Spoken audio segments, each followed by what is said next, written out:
My girlfriend said, "I donated your sperm without telling you. My friend couldn't afford a clinic. Congrats, you're a buyer." I responded calmly, "That's illegal." Then I called a lawyer, filed charges, and contacted the friend with a cease and desist. When child services got involved and started investigating everyone involved. I, 31 years old, software engineer in Seattle. I'd been living with my girlfriend Lydia for half a year, quiet mornings, shared coffee, weekend hikes. We were stable, ordinary, comfortable, until that Tuesday evening when she came home, lips trembling with barely contained thrill, and dropped that nuclear sentence in our living room. At first, my brain refused to process it. I stared at her, frozen halfway through, sipping my drink. "What did you just say?" I asked, my voice low, almost calm, as if tone could control meaning. She smiled wider. "Ethan, it's actually amazing. Remember my best friend Fiona, the one who always wanted a baby but couldn't afford fertility treatments? Well, she's pregnant now. With your help, I felt the air leave my lungs. My stomach turned cold." She went on, proud of herself, explaining every horrifying detail. How she used her job in medical billing to access the hospital lab system. How she convinced a technician she was retrieving our sperm sample for future family planning. How she gave it to Fiona for an at-home insemination. And how it worked. I sat still, the hum of the refrigerator suddenly deafening. When I finally spoke, my voice was flat. "You stole my genetic material." Lydia rolled her eyes, leaning back like I was being melodramatic. "Don't say it like that. It's just cells. You weren't using them. And now Fiona gets to be a mum. It's beautiful, beautiful." That word echoed in my head like poison. I felt my chest tighten as I tried to comprehend what she'd done, not just morally, but legally. "Lydia, that's theft. That's fraud. That's, oh my God," she interrupted, laughing nervously. "Stop making it sound like a crime drama. No one got hurt." I stood up, heart pounding. "You violated me," I said quietly. "You took something from my body without my consent. That is a crime." She stared back at me, confusion flickering into fear when I pulled out my phone and hit record. "Say it again," I demanded. "Say exactly what you did." Her smile disappeared. "Why are you recording this?" "Because what you did is illegal," I replied. That's when everything in her face changed. First shock, then anger. "You're insane, Ethan. I did something good. I helped a friend. You should be proud." I couldn't even feel anger anymore, only a hollow, trembling kind of disbelief. I walked into the bedroom, shut the door, and dialed every number that came to mind: law officers, my urologist. Anyone who could tell me this nightmare had some way out, within minutes. The medical center confirmed they were launching an internal investigation. Someone had indeed accessed my frozen sample using unauthorized credentials. They sounded horrified. I hung up, shaking equal parts fury and panic. When I came back to the living room, Lydia was on the phone, pacing. "Mum, he's freaking out. I told him he's overreacting." She turned toward me when she noticed I was there. "You're scaring me, Ethan. It's not like you have to raise the baby." "That's not the point," I said, my voice breaking. "You took away my right to choose. That's my body, my DNA. You gave it away." She sighed and grabbed her keys. "I can't deal with this right now. I'm going to Fiona's. Maybe you'll calm down." The door slammed. The echo stayed. I remember sitting on the couch afterward, unable to move, staring at the faint imprint of where she'd sat minutes earlier. Everything, our plans, our quiet life, felt like a lie now. My girlfriend had turned my trust into a tool for someone else's dream. That night, I wrote everything down. Dates, words, the recording I'd made. Then I left a message for Daniel Harper, a reproductive rights attorney. When he called back, his tone was sharp, professional, but laced with disbelief. "You need to file a police report first thing tomorrow," he said. "What she did isn't just unethical, it's criminal. Theft, medical fraud, reproductive coercion. And if the facility mishandled your sample, that's federal." His words settled over me like a heavy blanket. It wasn't just betrayal anymore. It was law, cold and precise. Lydia hadn't just broken my trust. She had broken the system that protects personal autonomy. When she returned that night, I was ready. Her things were boxed by the door. She froze when she saw them. "What is this?" she whispered. "You need to leave. You're kidding. You committed crimes, Lydia. I paid half the rent." I handed her a check. "Here's the prorated amount for the rest of the month. Take it."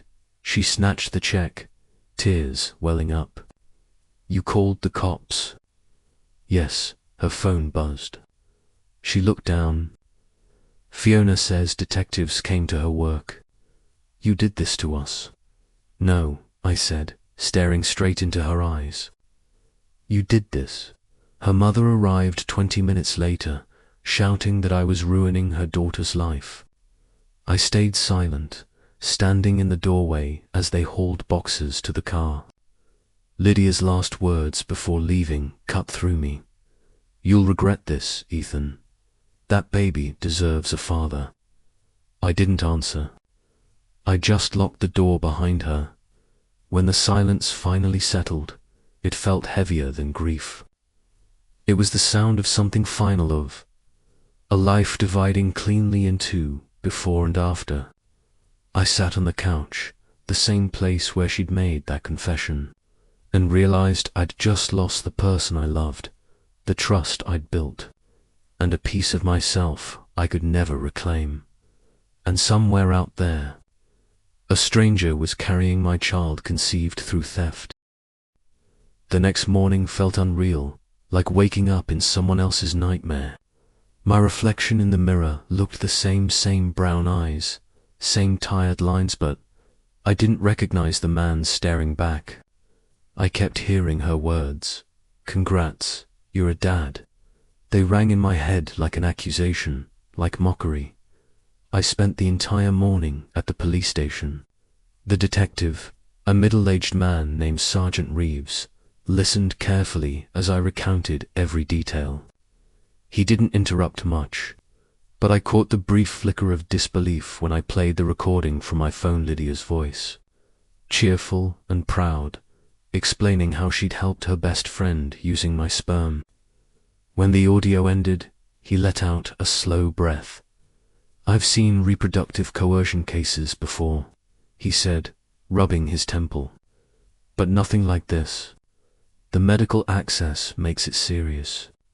We'll open a case file right away." Hearing that made the situation real. It wasn't just betrayal anymore.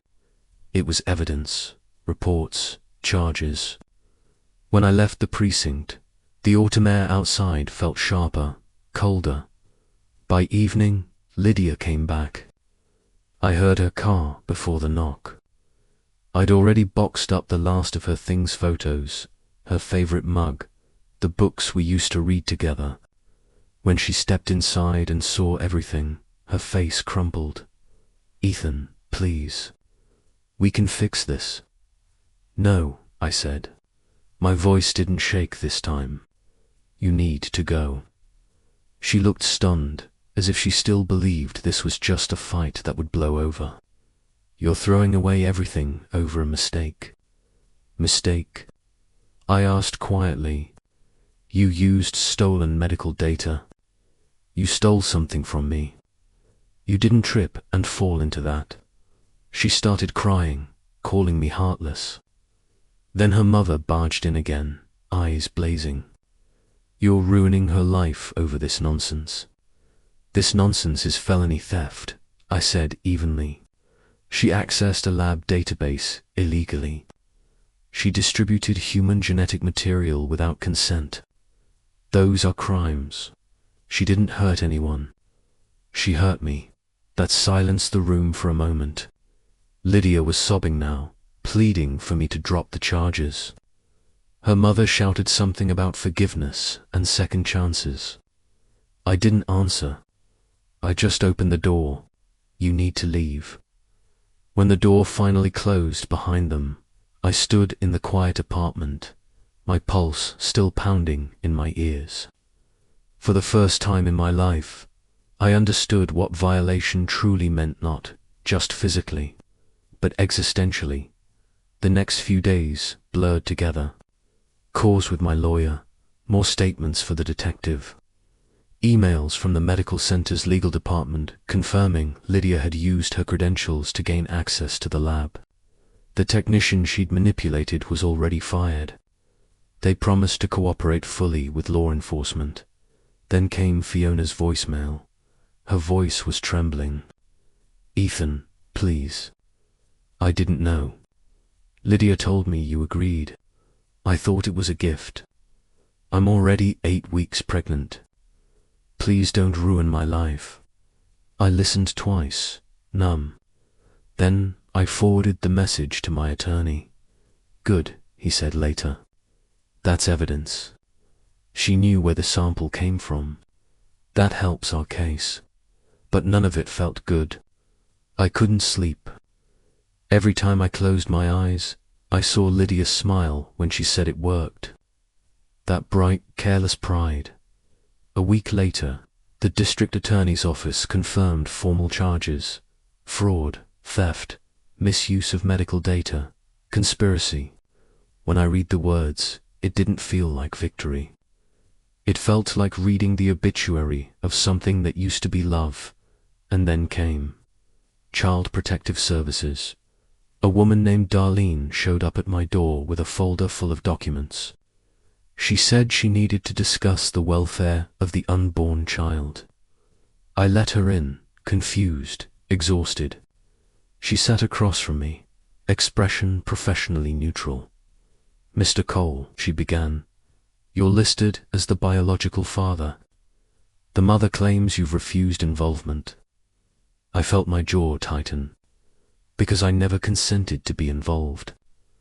My sperm was stolen. I've read your statement, she said, adjusting her glasses. But we also have to consider the child's well-being.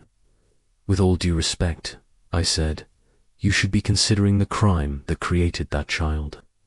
She sighed, writing something in her notes. Once the baby is born, they may wish to know their biological father. They'll know, I said quietly. They'll know their biological father was a victim. When she left, I collapsed onto the couch, shaking. I'd never felt so trapped, bound to something I never agreed to, hunted by consequences I didn't create. Over the following weeks, harassment began: messages from Lydia's mother, angry emails from Fiona's family, even strangers online. Once word leaked through mutual friends. Be a man. Step up. It's your baby too. Each message felt like another theft, people stealing the truth of what had been done to me, replacing it with a story that made me the villain. Then Fiona's lawyer sent a demand. Letter, $2,500 a month in child support, medical costs, and a promise that my name would appear on the birth certificate. I read it twice before forwarding it to Daniel, my attorney. He called me within the hour, laughing darkly. She's delusional. We'll respond. His letter was merciless. Your client acquired stolen genetic material and is facing criminal charges. She has no legal claim to anything from Mr. Cole. Further contact will result in additional civil action. A few days later, Lydia and Fiona showed up at my office. Security called me down, said the women were demanding to see me. I almost didn't go, but curiosity got the better of me. When I stepped into the lobby, Lydia's eyes were red, and Fiona's belly was starting to show. Lydia shouted, "Look at her, Ethan. Look at what you're doing." Fiona sobbed, clutching her stomach. "I can't do this alone, please." I stood there, calm and cold. "You both violated me. I don't owe you anything." Lydia's voice cracked. "You'll regret this. That baby deserves a father." I looked at her for a long time, then said softly, "She already has a mother who taught her how to steal." Security escorted them out. I stood there, frozen, heart pounding. It should have felt triumphant, but it didn't. It just felt empty in the following days. I learned to document everything, every message, every call, every attempt to contact me. The more I gathered, the more surreal it became. Somewhere in the middle of all this, I stopped thinking of Lydia as the woman I loved and started thinking of her as the defendant. My lawyer once told me over the phone, "This isn't just about you, Ethan. This is about setting a legal precedent. You're not just a victim, you're the case that tells people this is not okay." I appreciated the sentiment, but it didn't bring me peace. At night, I still dreamed of a child I never meant to create. A child I would never know. A child born from betrayal. And no matter how many legal victories we stacked up, I couldn't shake the feeling that a part of me had been stolen forever. The trial took almost a year to begin. By then, the story had already exploded online. Blogs, podcasts, even Reddit threads were debating whether I was a heartless man abandoning his child or a victim of reproductive assault. I stopped reading comments after a while. People love outrage, not truth. My lawyer, Daniel, kept reminding me, "Stay quiet. Let the evidence speak." So I did. I buried myself in work, avoided social media, avoided people. But some nights, when I couldn't sleep, I'd find myself wondering, not about Lydia or Fiona, but about the baby the court called it. Case number 2894, State versus Lydia Warren and Fiona Holt. Lydia looked small when she stood before the judge, her hair tied back, her hands trembling. Fiona sat beside her, pale, almost unrecognizable. She'd given birth 2 months before, a baby girl named Ella. When the judge asked Lydia to confirm her plea, she whispered, "Guilty." But I didn't mean to hurt anyone. Daniel stood and played the audio recording again. Lydia's cheerful confession. Fiona's text messages bragging to her friend about finally having Ethan's perfect genes. The courtroom was silent except for the faint hum of the air conditioner. The judge sighed heavily. "Intent or not, the law is clear. What you did was an egregious violation of privacy, medical ethics, and consent." Lydia began to sob. Fiona just stared down at her hands. In the end, Lydia received 2 years of probation, community service, and permanent revocation of her medical license. Fiona got a suspended sentence for complicity and an order to undergo counseling. Neither of them went to jail, but their lives, like mine, were changed forever.